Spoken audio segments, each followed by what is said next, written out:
Yang saya mau patahkan itu kesombongannya yang mengaku bahwa dia ahli Quran, tapi membaca Quran saja nggak bisa. Sama seperti Paulus, mengaku rasul utusan Yesus, tapi bertemu Yesus satu kali pun tidak pernah. Pembohong. Sama kan? Sama-sama Benaran bang. Iya, untuk dasarnya untuk mengetahui isi Quran itu apa yang harus dimiliki seseorang.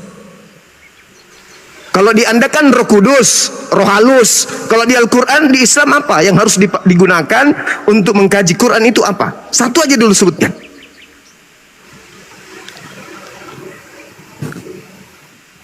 Kalau di Kristen kan Roh Kudus tuh. Biar tidak masuk akal, yang penting Kristen ada Roh Kudus.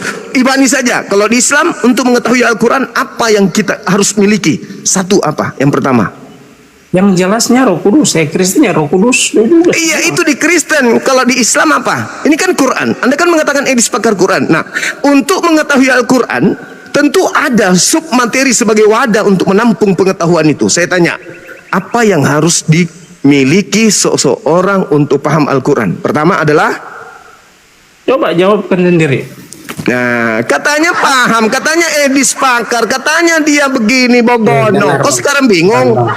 Kok sekarang nggak bisa jawab? Edis itu dia jelaskan itu akal juga loh. Masuk akal semua. Saya tidak tanya akal. Saya tidak tanya akal. Saya tanya apa yang harus dimiliki seseorang untuk pertama kali mengetahui isi Quran itu apa? Iya, kalian sendiri yang lebih tahu kalau dari Kristen. Iya, makanya kalau Anda tidak tahu kenapa Anda mengatakan Edis itu lebih tahu, dasar Anda berarti Edis sama Anda itu sama-sama babi ngepet. Nggak tahu apa-apa tentang Quran. Anda tadi mengatakan Edis pakar, Edis pintar, begini. Saya tanya, apa yang menjadi dasar seseorang untuk mengetahui Al-Quran? Yang paling mendasar itu apa? Paling dasar gini. dulu. Sabar. Sekarang gini, kalau misalnya Bang Suma sampaikan bahwa Edis itu botol, coba naik. Ya memang botol. Emang Naik di rumah dong. Naik di rumah. Rumah Edis. Untuk apa saya naik ke sana? Untuk apa? Untuk saya belajar sama dia. Untuk takut. Kalau dia tidak naik ke sini berarti dia juga takut. Nah, dia kan sudah berapa kali naik? Selalu di mana dia pernah naik ke sini? Di mana dia pernah naik ke Kumalku? Di mana? Di mana? Di mana dia pernah naik di Kumalku? Di mana dia pernah naik ke Kumalku? Di mana? Yang mute itu si Nandar yang mute pas mau bicara Edis di mute. Dengarkan saya. Kalau hanya tabrak-tabrakan ngomong kayak begini, semua juga orang bisa. Bang, sama juga Bang. Semua juga orang bisa. Sekarang permasalahannya adalah, saya mau tanya sama Anda, dasar yang dimiliki Edis untuk menjelaskan Al-Quran yang paling mendasar dalam kaidah Quran itu apa? Ini dulu. Kebenaran Roh Kudus di dalam dirinya, sehingga dia bisa membongkar semua itu.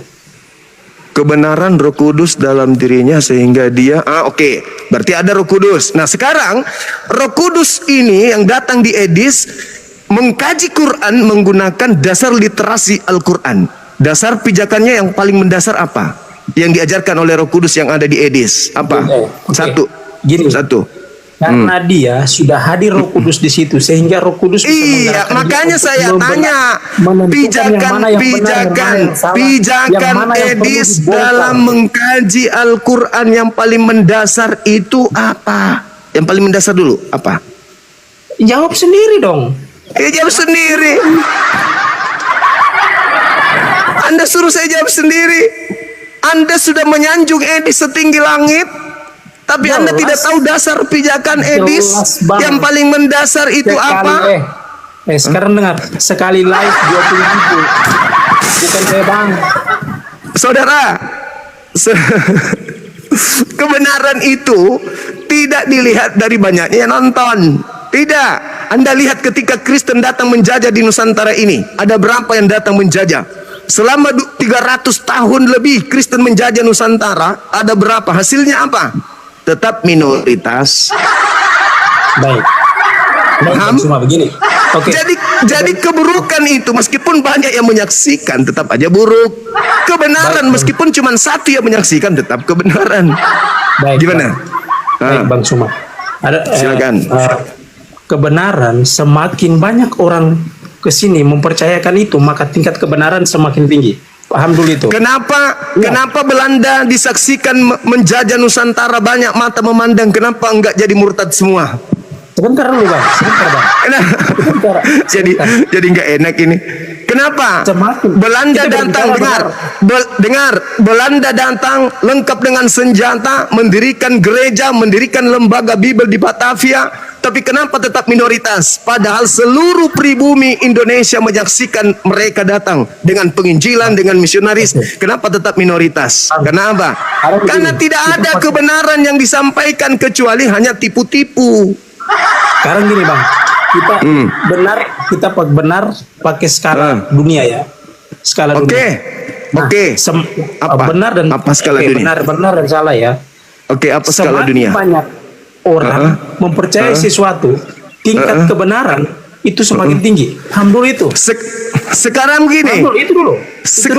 Iya. Makanya saya paham. Saya paham. Anda turun kalau Anda tidak mau diam. Anda turun kalau Anda tidak diam. Saya dulu yang berbicara. Anda tamu di sini.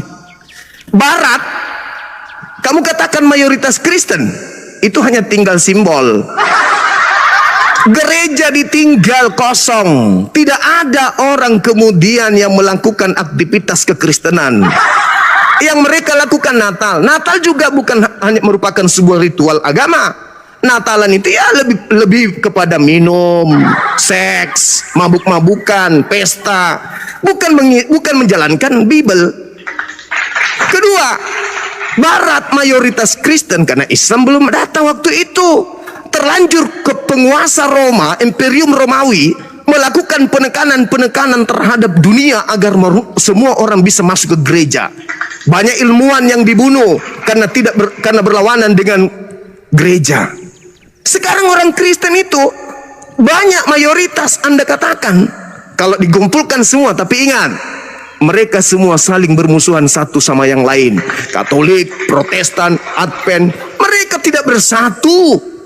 Jadi kalau Anda mau misa-misa, paling satu sekte itu ya hanya berapa orang yang ada di dalam. Tapi kalau Islam, di dunia Islam itu satu. Selisih Kristen dengan Islam itu 700 tahun kurang lebih. Tapi Islam, nih Kristen di atas, Islam ini berpecah. Ini terpecah-pecah, terus terpecah-pecah dia. Islam melaju dengan pesat. Itu yang terjadi. Itu yang terjadi. Apakah Kristen itu satu? Tidak. Kristen itu ada 40.000 lebih sekte, terpisah-pisah. Framing lagi bang. Aduh. Itu framing lagi, framing. Kamu tahu, staf saya izin pulang kantor cepat hari Jumat. Saya tanya, kamu kenapa cepat pulang? Gereja saya jauh pak. Saya juga masih numpang ibadah. Hah? Numpang ibadah, gereja jauh. Sementara di samping kantor saya itu kurang lebih 150 meter ada gereja. Kamu ibadah aja di situ. Ngapain harus cepat-cepat pulang? Iri teman yang lain. Apa kata dia? Enggak pak, itu bukan gereja saya. Kami beda denom. Kami beda sekte. Loh, tapi kan Tuhanmu sama. Iya pak, tapi aturannya begitu. Kami tidak sembarang masuk gereja. Ini yang kalian katakan mayoritas dunia. Bikin malu. Oke bang. Kesian. Oke bang, saya bertanya lagi begini. Ya, tanya lagi, silakan. Yang bang sampaikan itu, oke.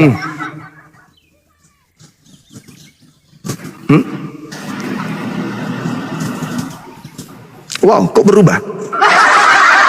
Bang. Kayak yes. Halo. Halo. Halo. Iya, halo. Bang, itu kalau Kristen pecahannya ada banyak, Muslim kan juga sama. Malahan itu ya kadang-kadang ada yang bertengkar masalah duit. Wah. Kalau di Kristen enggak, mau aku tampilkan. Gereja-gereja ribut di dalam, perang di dalam, saling gembukin gara-gara duit. Mau? Banyak mau aku bang, tunjukkan? Nggak usah Siapa? Coba.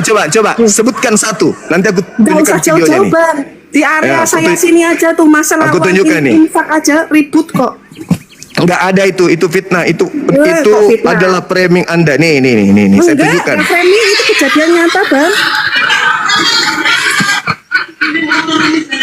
Nih, kamu sekarang habis ini kau tunjukkan masjid ribut gara-gara duit.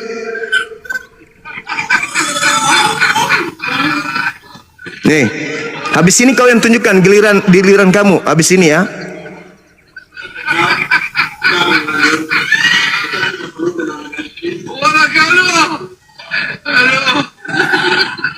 Habis ini kamu yang tunjukkan.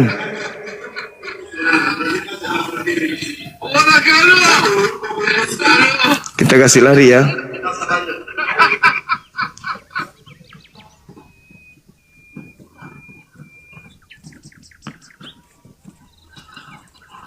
Nih.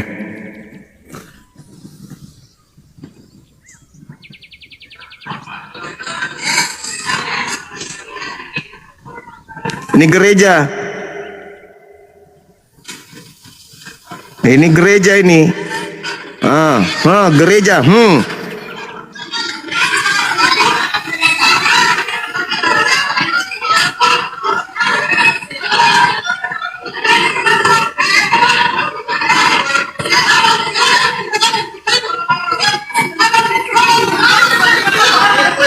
Sekarang giliran Anda tunjukkan.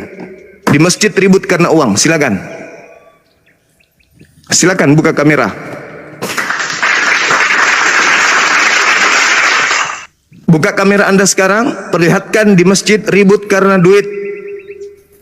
Duit apa yang diributkan di masjid? Di masjid tidak ada urusan duit. Jadi itu fitnah. Fitnah karena sakit hati terhadap kejayaan umat Islam. Oke? Kalau Anda ingin berdiskusi silakan, ada tema. Apakah ada dua Kristus? Kata Paulus di dalam 2 Korintus 11 nomor 4, ada Yesus lain. Kata Yesus di dalam Matius 24, ada Yesus lain. Berarti ada dua Yesus nih minimal. Sekarang Kristen ikuti Yesus yang mana? Itu penting. Jangan pura-pura gila. Begitu, saudara. Silakan buka kamera kalau ingin menunjukkan data. Silakan. Ada juga staf saya dulu berapa kali absen masuk kantor. Kutanya, kenapa ente tidak masuk kantor berapa hari? Ini pak. Banyak alasannya. Sampai pada suatu hari saya panggil. Setelah saya sidak, saya panggil. Kau duduk di ruangan saya. Apa yang kau kerjakan? Apa yang kau pikirkan? Mau tahu? Bukunya itu tebal. Catatan-catatan. Terus kutanya. Katanya kamu selalu kerja sendiri, bukan pekerjaan kantor yang kerjakan. Apa sih yang kau kerja? PR anakmu? Bukan pak. Lalu apa? Daftar pembayaran perpuluhan pak. Ada beberapa yang belum bayar pak. Ini saya wallahi saya lihat data-datanya. Tak. Terus apa hubungannya denganmu? Ya ini saya harus tagih pak. Ada yang begini, ada yang begini, ada yang alasan begini, ada yang alasan begini. Oh begitu ternyata. Jadi kalau sudah begini, ya kita datangi rumahnya kadang pak. Untuk suruh bayar. Wow. Ini staf saya sendiri loh. Dan kalau dia nonton, pasti dia iakan. Betul itu. Itu saudara. Ya, jadi jangan pura-pura gila dong. Oke, mau bahas tema atau Anda mau istirahat di bawah sambil garuk pantat? Ayo.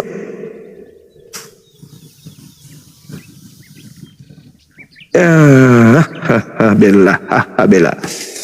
Ya, jadi saudara-saudara sekalian, memang setelah kita mengkanter semua tuduhan dan fitnahan orang-orang ini kepada Islam teroris, Islam itu bodoh, Islam itu intoleran, Islam itu jahat, Islam itu kasar, Islam itu tertinggal dan seterusnya. Dan kita lakukan kanter dikarenakan itu adalah fitnah. Ya seperti ini adanya. Isi Bible mereka kita buka. Dan mereka menemukan apa yang kita jelaskan itu sesuai dengan fakta di lapangan. Akhirnya apa? Kepanikan yang terjadi.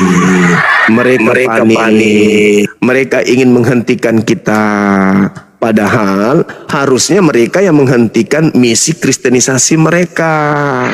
Mereka yang harus menghentikan gerakan-gerakan kristenisasi mereka. Mereka harus menghentikan para misionaris mereka. Termasuk yang menjajakan lubang tua kepada pada brondong. Harus dihentikan. Berpura-pura jadi ustaz, berpura-pura jadi mantan ulama, berpura-pura keluarga dari pendiri pesantren, berpura-pura lulusan pesantren, berpura-pura menjadi ustaz. Hentikan itu semua. Hentikan, itu nggak lucu. Kalau dulu belum ada apologet Islam Indonesia, boleh. Karena belum ada yang menghalangi gerakan kalian. Tapi setelah ada apologet Islam Indonesia, jangan coba-coba kalau tidak mau sakit. Karena pasti kita akan bongkar seluruh isi Bible Anda. Halo, assalamualaikum. Waalaikum, Saudara Denny dari sekte mana, Bang? Kok kayak ini ya, kayak ditarik sama Roh Kudus ya? Jangan emosi dong, diskusi baik-baik. Ada tema ini di atas. Kalau di Al-Quran kan jelas, Nabi Isa alaihissalam dari sejak lahir itu dia sudah digelari Al-Masih. Dan Al-Masih bagi kami cuma satu, yang Nabi. Ada satunya lagi tapi Dajjal Al-Masih. Halo, selamat siang Pak Iwan.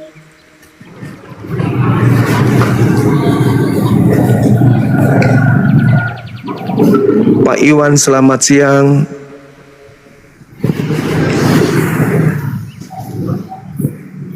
Oke, saya anggap saudara adalah seorang Muslim atau mungkin Kristen tapi gemetar.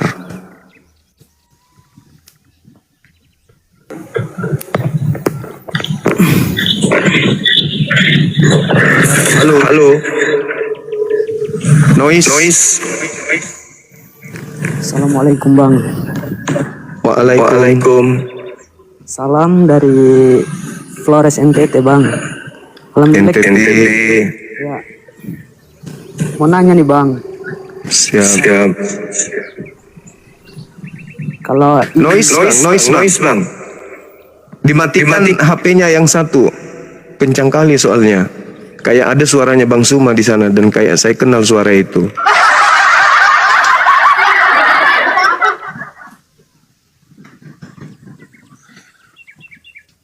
Jangan panik, santai aja.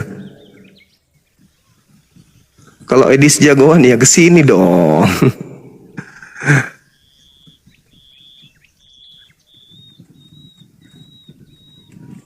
Seperti RK kan naik ke sini, sayang mencret.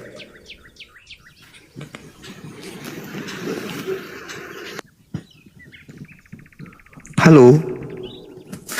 Ya, buat teman-teman yang ada di Kota Makassar, Goa dan Maros, sampai berjumpa sebentar sore ba'da asar di kegiatan Tablik Akbar. Alhamdulillah saya akan hadir di sana sesuai dengan undangan teman-teman kita, guru-guru kita, para prof ya yang ada di Kota Makassar ini untuk hadir memberikan sedikit wejangan untuk mengingatkan bahaya terhadap gerakan pemurtadan yang ada di sekeliling kita. Jadi silakan hadir sebentar sore habis asar di Masjid Nurul Mukminin kalau nggak salah, di perumahan dosen Entang. Pagi Dinda. Ya, pagi. Sehat Dinda? Sehat, saudaraku anak Medan. Apa nih Piye ceritanya? Piye kabare? Sehat-sehat baik. Oh, siap-siap baik. Horas Medan. Was. Ya. Bisa buka kamera? Belum Bang Juma. Belum bisa. Oke, saudara, ini ada tema dari Katolik apa Protestan abang saya ini? Saya adalah gerejanya Advent. Oh, Advent. Sama dengan Bu Darni berarti ya, Bang ya. Sama siapa? Bu Darni. Ada teman saya juga di Medan. Namanya Bu Darni. Oh, beliau aktivis juga. Beliau aktivis debat lintas agama juga, sering kami diskusi. Jadi Advent mengambil ajaran isi kitabnya Yahudi, kemudian mereka mempraktekkan dalam kehidupan keagamaan. Sayangnya mereka melanggar hukum pertama, yaitu jangan ada ilah lain di hadapanku. Ya, karena Advent menjadikan Kristus yang datang kepada Paulus itu sebagai ilah selain daripada Elohim. Bukan ilah. Allah. Allah itu nama Tuhan. Nama Tuhan itu umat Allah. Islam. Allah itu Sedang- bahasa Arab, bahasa Indonesianya Allah. Mana sih? Ya, tetapi kan kalian tidak menyembah Allah, kalian menyembah ilah. Ilah yang datang kepada Paulus. Buka Kejadian Yang- 1 ayat 1. Alam ciptakan langit dan bumi. Tidak ada di situ ilah. Ya, Allah itu kan nama Tuhannya umat Islam, Bang. Di situ tertulis Elohim, Tuhannya orang Yahudi. Gitu, Gini. saudara. Tidak, bahasa Arabnya Allah. Allah itu kan Allah. Bahasa Indonesianya Allah. Makanya kami Allah juga kok beda. Kok Ya, apanya? oke. Apakah sembahan orang Yahudi itu anak Maria, Bang? Tetap Allah. Ya, berarti Advent telah salah karena melantik anak Maria itu seperti Allah, kan gitu. Bukan, rohnya Yesus itu, Yesus manusia, rohnya roh Allah. Makanya mereka satu. Bagaimana Anda mengatakan rohnya Yesus itu rohnya Allah? Sementara seluruh roh manusia itu adalah roh Allah. Berdasarkan Kejadian 6 nomor 3. Roh kita ya roh kita, kok roh Allah gimana sih? Kejadian 6 nomor 3. Rohku tidak selamanya tinggal berdiam di dalam diri manusia. Betul. Karena Allah berarti- itu tidak akan selamanya tinggal di dunia, karena dia itu Allah. Dia akan balik Ya. ke surga. Itu artinya Bang Jumala.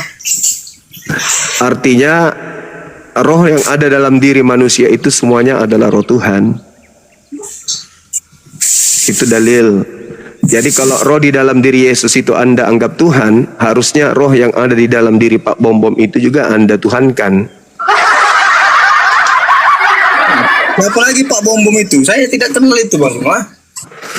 Dia juga anak Tuhan sama seperti Anda.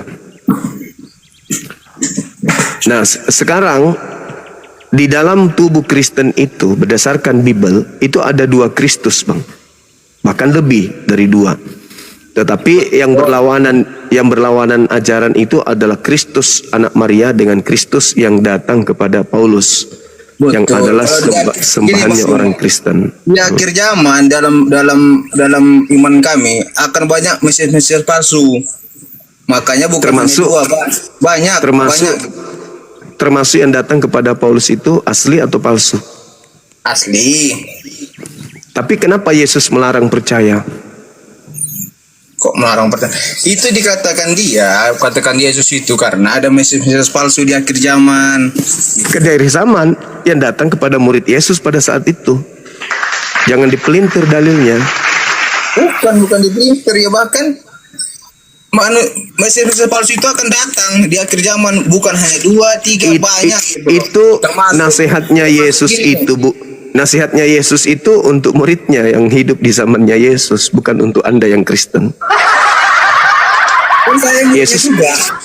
Yesus turis dari Hong Kong. Jadi Yesus itu berkata kepada muridnya Bani Israel, waspadalah kepada Mesias palsu yang datang di padang gurun, yang datang di dalam bilik. Jangan kamu percaya. Matius 23 nomor 23, 24, 25 dan 26. Ketika murid-murid asli Bani Israel mendapat nasihat itu, lalu beberapa tahun kemudian Paulus datang mengaku bertemu dengan sosok Yesus, maka Yesus berkata, jangan kamu percaya. Sorry. Lanjut Bang, lanjut. Iya, kan tadi dua bilang kan Mesias palsu. Betul, itu di akhir zaman bakal datang Mesias palsu gitu. Kok akhir zaman, masakan muridnya Yesus panjang kali umurnya sampai ke akhir zaman. Itu nasihat Yesus kepada muridnya yang hidup sama dia. Kan dia datang tuh di Bukit Kami juga Zaitun. muridnya loh. Apa? Karena kami juga muridnya, makanya disampaikan lewat firman. Anda beda. Anda itu murid atau hamba dari Kristus yang datang di padang gurun. Beda dengan Yesus yang datang di tengah Bani Israel. Itu beda. Dua Kristus yang berbeda. Jadi di dalam Matius 24 nomor 3, murid-murid Yesus datang bertanya, "Guru, apa tanda kedatanganmu?" Nah, Yesus mengatakan, "Tanda kedatanganku seperti ini, seperti ini, seperti ini. Jadi kalau ada yang datang kepadamu mengaku bertemu dengan aku di padang gurun," kata Yesus, "jangan kau percaya." Nah, ketika Paulus datang kepada muridnya, murid Yesus, saya bertemu dengan gurumu di pulau, di gurun dan di bilik." Nasihat guru Yesus, guru murid Yesus, jangan percaya. Makanya mereka tidak menjadi Kristen. Sedangkan Paulus mengatakan di dalam Galatia 2 nomor 8, aku diutus kepada orang-orang yang tidak bersunat. Galatia 1 nomor 15, aku diutus kepada non-Yahudi. Sedangkan non-Yahudi tidak diberi pesan kepada mereka oleh Yesus. Wahai non-Yahudi, apabila ada orang mengaku bertemu dengan saya, jangan kau percaya. Kalian tidak mendapatkan mandat itu.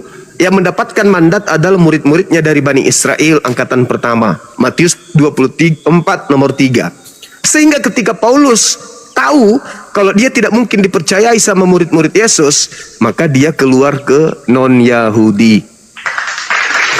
Siapa yang bisa menghalangi kalian untuk percaya Kristus yang datang kepada Paulus? Dari Kristen tidak mungkin. Yang bisa menghalangi kalian itu cuma Bang Suma. Oh iya dong. Kan Yesus hanya berbicara kepada Yahudi. Yesus tidak berbicara kepada orang Roma. Yesus tidak pernah menasihati orang Roma. Yesus hanya menasihati murid-muridnya Yahudi. Waspadalah kepada penyesat yang datang kepadamu dengan memakai namaku dan berkata, akulah dia. Jangan kamu percaya sebab dia akan menyesatkan banyak orang. Matius 24 nomor 4 nomor 5. Murid-murid Yesus ketika datang Paulus bertemu dengan Yesus katanya di gurun, murid Yesus tidak percaya. Nah, sedangkan Paulus mengaku diutus kepada non-Yahudi, kepada kalian. Nah, saya muncul nih memperingatkan, kenapa kamu percaya kepada Paulus? Karena itu rasul kami, bertemu dengan Kristus kami. Saya katakan, enggak loh. Yesus mengatakan loh di dalam Matius 24 kitab kalian, jangan kamu percaya ketika ada orang mengaku bertemu dengan Kristus di padang gurun, dengan Kristus di dalam bilik. Tapi kalian percaya. Kenapa kalian percaya? Karena perintah Yesus untuk jangan percaya itu hanya kepada Bani Israel. Kalian ini percaya-percaya saja karena kalian bukan Bani Israel. Datanglah Bang Suma mengingatkan, jangan percaya loh, tinggalkan, karena Yesus mengatakan jangan percaya. Gimana Bang Juma paham Alkitab? Bang Juma aja Muslim, kok paham gitu loh? Iya, kan tertulis begitu abangku.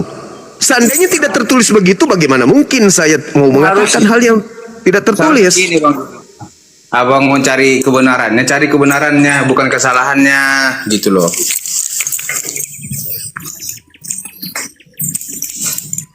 Cari kebenarannya tentang Alkitab, baru paham.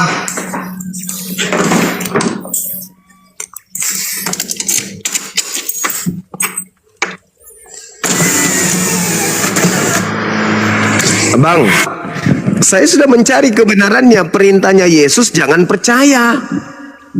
Kalau ada larangan Yesus jangan percaya, sebagai orang yang berakal, percaya atau jangan percaya? Ketika Yesus melarang jangan percaya, Ya jangan percayalah, karena udah dilarang. nah jangan percaya. Berarti ketika Paulus mengaku bertemu dengan Yesus di gurun, mengaku bertemu Yesus dalam bilik penjara, percaya atau jangan percaya? Di mana ya Bang Juma? Matius 24 nomor 23 sampai 26.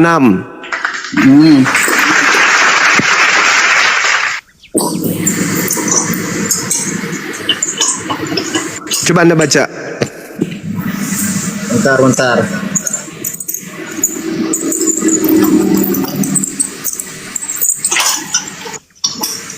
Lagi ini ya, kita belajar.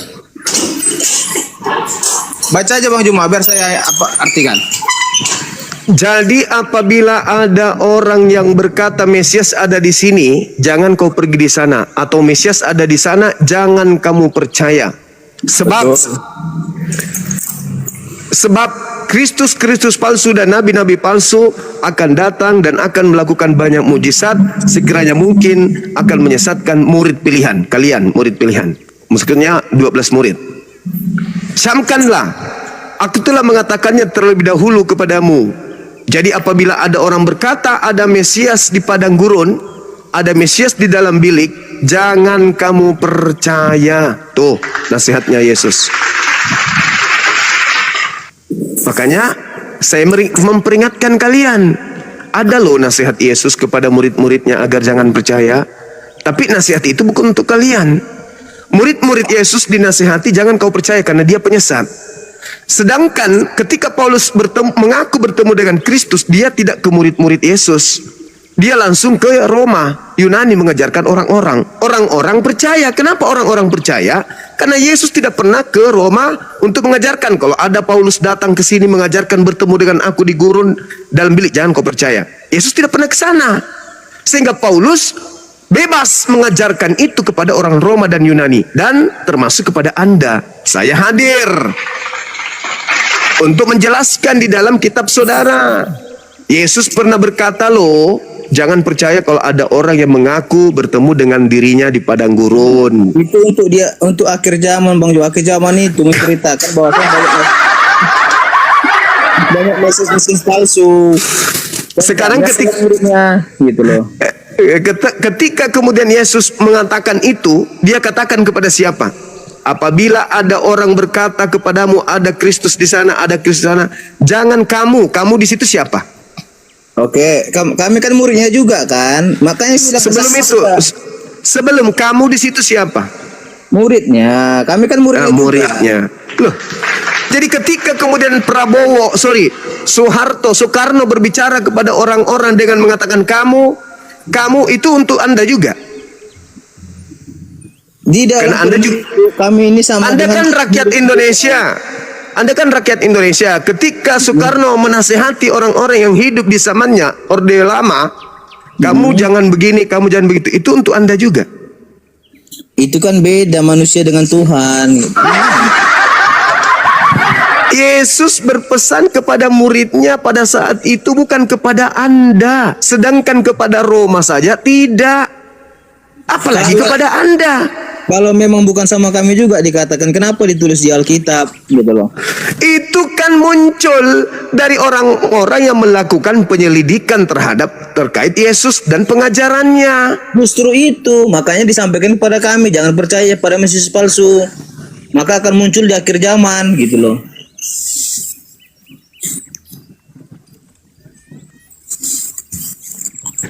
Akhir zamannya itu tidak dikatakan akan Mesias palsu itu muncul di akhir zaman. Mana dalilnya?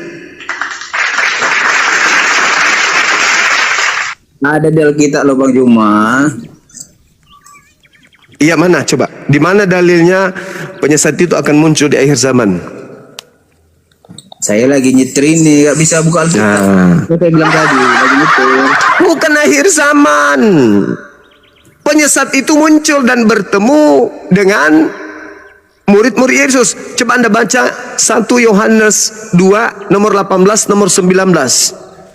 Antikristus itu memang berasal dari tengah-tengah kita, tetapi bukan benar-benar dari kita. Itu di situ kita itu siapa? Orang sekarang atau orang dulu? Sekarang. Aduh, inilah Anda. Udahlah, capek saya menjelaskan, Bang. Silakan saudara-saudara Kristen yang lain naik. Capek saya menjelaskan, Bang. Kalau Anda hanya menggunakan doktrin, batok kepala dipensiunkan, tidak isi dalamnya nggak dipakai, ya begini. Saya mau jelaskan, cuman Bible saya di ini kan, tidak bisa. Saya yang tahu Bible, Anda baru mau lihat Bible. Saya sudah tayu 1 Yohanes 2. Bang Juma kan Muslim, dari mana tahu Bang Juma itu Bible? Bible itu tinggal dibaca, Cak Ayu. Tinggal dibaca. Dibaca, cuma. Terus Bapak saya bilang. Apa sih? Macam Al-Quran aja kitab kamu. Al-Quran itu harus paham mantik, harus paham ilmu tafsir, harus paham nahwu, saraf, balaga, i'rab, asbabul nuzul, hadits. Itu Al-Quran. Kalau kitabmu tinggal dibaca. Apa nanti alasannya? Harus punya Roh Kudus. Lemak.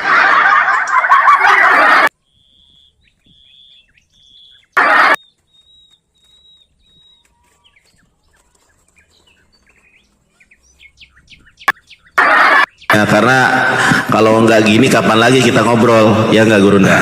Kalau naik ke rumah, iya penuh mulu. Saya mau naik penuh mulu nih. Kalau gini kan bisa bersapa-sapa langsung. Udah selesai Gurundaku?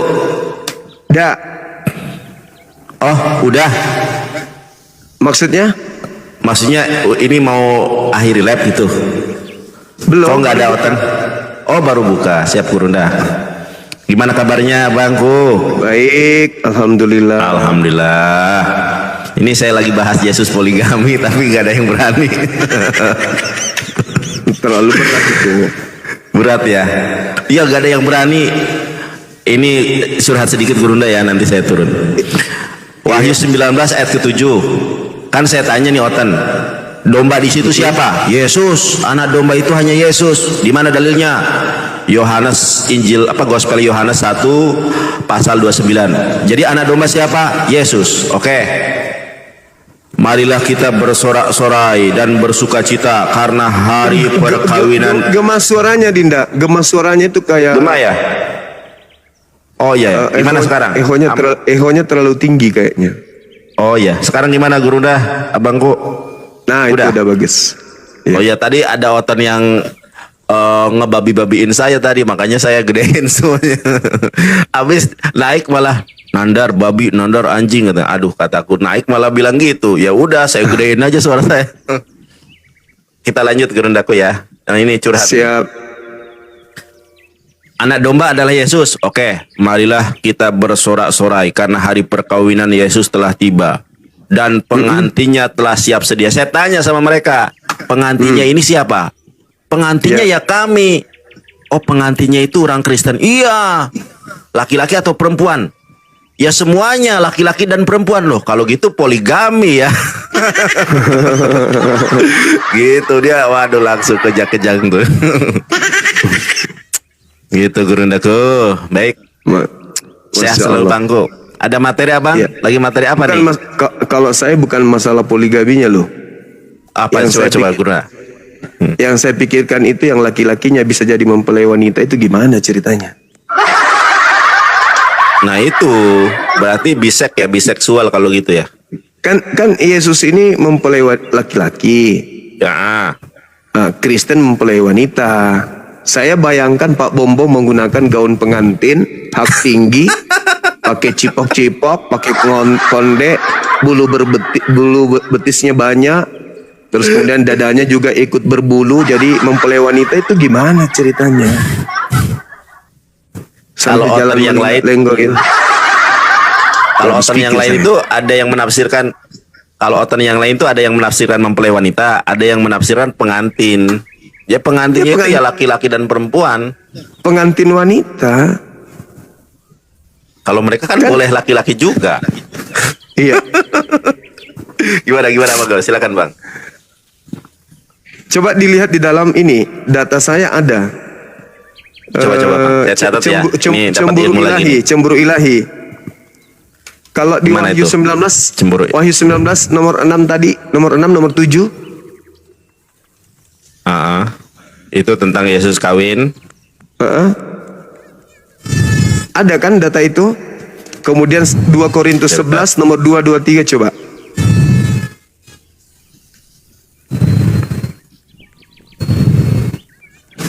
Dua Korintus. Iya. 2 Korintus berapa? 2 Korintus 11 2 Korintus 11 nomor 2, nomor 3. Oh ini. Sebab aku cemburu kepada kamu dengan cemburu ilahi, karena aku telah mempertunangkan kamu kepada satu laki-laki untuk membawa kamu sebagai perawan suci kepada Kristus.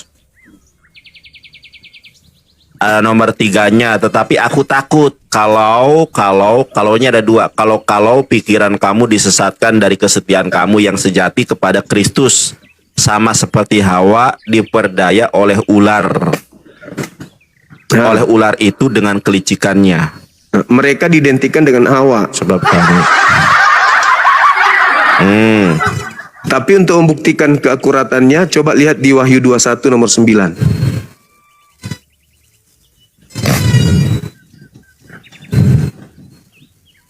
Wahyu 21 nomor 9. Di situ maka jelas datanglah di situ. seorang Ini saya delay ya? Enggak delay, enggak ya? Maka datanglah seorang dari ketujuh malaikat yang memegang ketujuh cawan, yang penuh dengan ketujuh malapetaka terakhir itu. Lalu berkata kepadaku, katanya, marilah ke sini.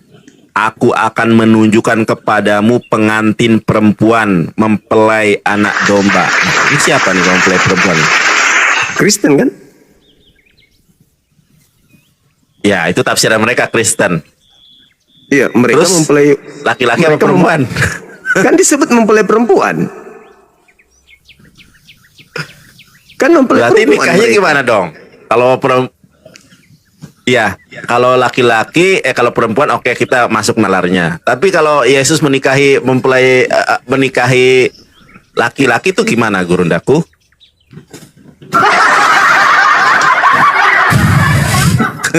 Kan ya, mempelai perempuannya itu kan Kristen. Nah, orang Kristen itu terdiri dari laki-laki dan perempuan.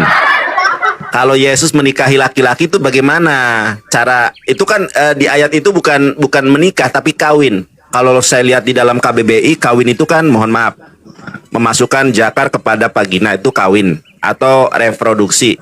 Nah, kalau reproduksi laki-laki ke laki-laki ini gimana ya? Ya tergantung apa yang mau diproduksi. Kalau mau memproduksi ya bisa juga. Ya iya dong. Kalau mau memproduksi anak lewat depan, memproduksi lewat belakang. Tergantung. Oh. Ini abangku pakai anti rungkat nggak ini? Enggak, Pakai ya? enggak tahu anti rungkat itu apa maksudnya. Waduh, Ngerti saya. bahaya nih. Tapi ini sudah bertahan berapa hari? Sudah 4 hari dengan hari Aman sekarang. ya? Aman. Alhamdulillah.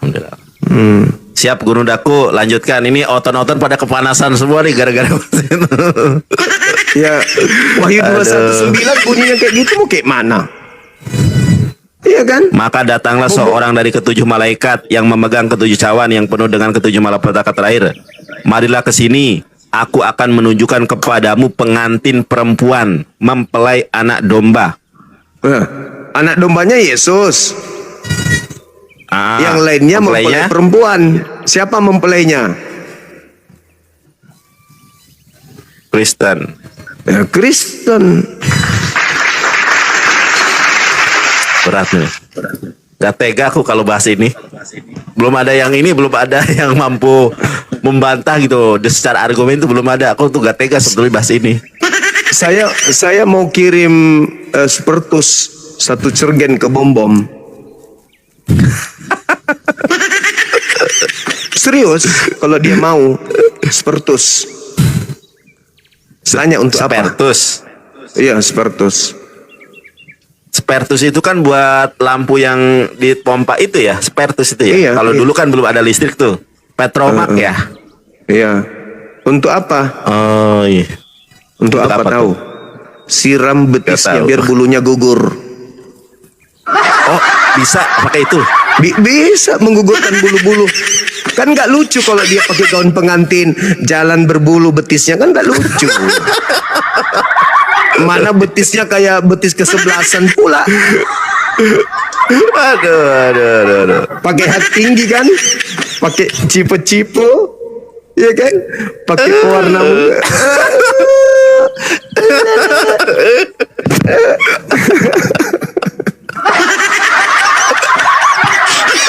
Aduh, abang bisa lucu juga dia. Bagaimana orang menjadi mempelai wanita? Iya, Ibom-bom. nggak pernah bahas bang. Iya. Abang bahas itu coba bang. Biar otot-otot pada ini bang. Ini kan otot jarang yang ini, jarang yang sering bahas itu saya. Coba abang Gurunda bahas itu. Coba pengen tahu ada nggak yang mampu menyanggah gitu. Iya. Insya Allah nantilah Ya. kita ini. Siap. Nantilah kita urai. Gimana Lina Wijaya Gurundaku? Lina Wijaya gimana? Hujat-hujat Islam, Tapi seksualitas ternyata- di sorga, dia ternyata kumpul kebo. Memang Allah bongkar satu persatu ya. Sosok suci ternyata dirinya sendiri begitu ya. Iya. Siap Gurunda, takutnya di sana Otan sudah pada menunggu. Lanjutkan aktivitas, sehat selalu buat abangku dan teman-teman semuanya. Amin. Para apologet Islam Jangan Indonesia. surut. Mudah-mudahan Tetap senantiasa jaya. Amin. Siap Gurundaku. Iya. Ya. Assalamualaikum Gurunda. Waalaikumsalam warahmatullahi wabarakatuh. Ingat pesan saya di Matius 9. Siap Bang. Di Matius 9 Matius itu 9. ada ajaran juga yang terkait dengan mempelai itu. Matius 9 Apa tuh? Matius 9. Matius 9 gimana itu datanya ya? Kalau nggak salah di data 12-nya. Bukan. Matius Data 9:12. Bukan. Matius 9 nomor 14, 15, 16. Kemudian Nanti aja datanglah dibaca. murid-murid Yohanes kepada Yesus. Oh, nanti aja. Siap. Ini ada Siap berapa Gurundaku, terus? terima kasih. Oh iya, ada mempelai.